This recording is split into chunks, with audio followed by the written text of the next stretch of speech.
All right, we want to get in with this. You heard Sandra alluding to it a little bit, but let's watch it as Donald Trump said it about his faith. For a religious leader to question a person's faith is disgraceful.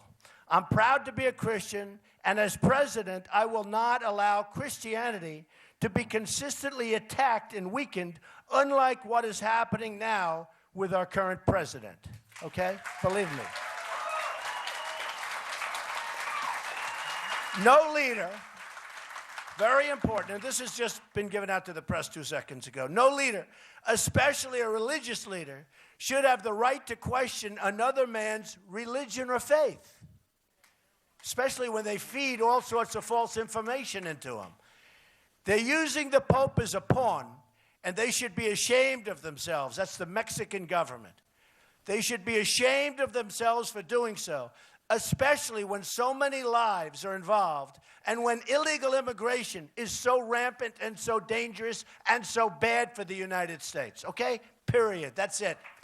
You know, a couple of things. You've been talking about the religious freedom battle that we've had in recent months in this country. Deep discussions in some of the division in this country. How do you think that plays among the electorate today? Well, that's the most important question at this point is how does a Marco Rubio or a Ted Cruz respond to the Pope calling Donald Trump not Christian? Well, and to that point, as Charles mentioned, Catholics are split on the Pope. I mean, you saw a lot of Catholics when the Pope came to the United States of America a little bit uncomfortable with how deeply he dove into American politics on very liberal positions. Then you have other Catholics that welcome it.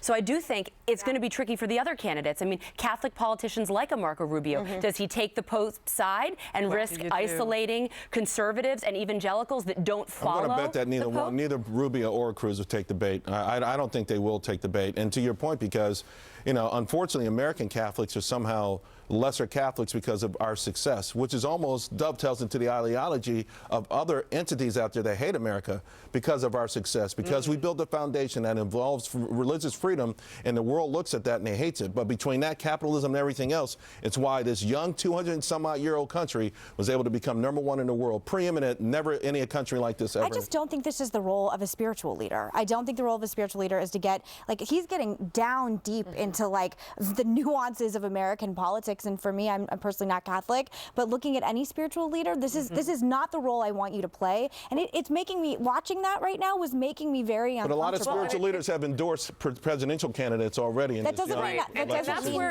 it's not going to make me uncomfortable. There's a gray area there. I mean, and that's when you start to ask the questions about which endorsements matter and which non-endorsements like this will matter. I have a question for you, though, Andrea, because we've been talking about that ad that Ted Cruz ran. This definitely changes the subject.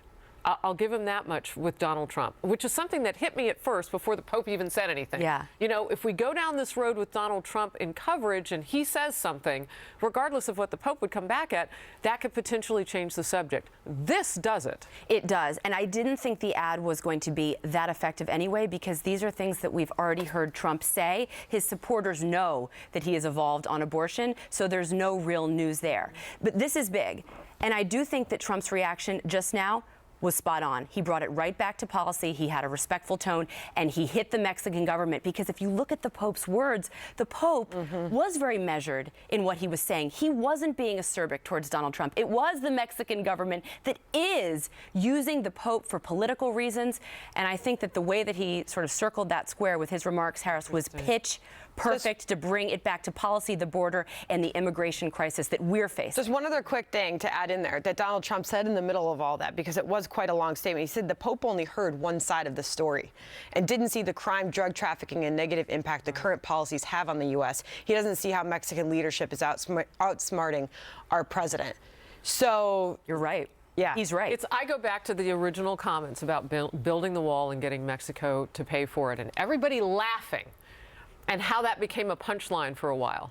And now we're talking the Pope and Donald Trump. Yeah. We'll cover the news as it happens.